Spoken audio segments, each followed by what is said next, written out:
അസ്സലാമു അലൈക്കും വറഹ്മത്തുള്ളാഹി വബറകാത്ത്. ബിസ്മില്ലാ, അൽഹംദുലില്ലാ, വസ്സലാത്തു വസ്സലാമു അലാ റസൂലില്ലാ. പ്രിയ കൂട്ടുകാരെ, അയവ്, നിഫാസ് എന്നിവ സ്ത്രീകളിൽ ഉണ്ടാകുന്ന ജൈവിക പ്രതിഭാസമാണ്.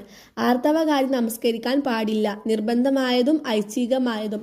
നമസ്കരിച്ചാൽ അത് സ്വീകാര്യവുമല്ല. അവൾ ഈ അവസ്ഥയിൽ നിന്നും ശുദ്ധി കൈവരിച്ചാൽ ഒഴിവാക്കിയ നമസ്കാരം നമസ്കരിച്ചു വീട്ടേണ്ടതില്ല. അൻ അബി സഈദ് റളിയല്ലാഹു അൻഹു ഖാല നബി സല്ലല്ലാഹു അലൈഹി വസല്ലമ അലൈസ ഇദാ ഹാലത് ലം തുസല്ലി വലം തസും ഫദാലിക നുക്സാനു ദീനഹ.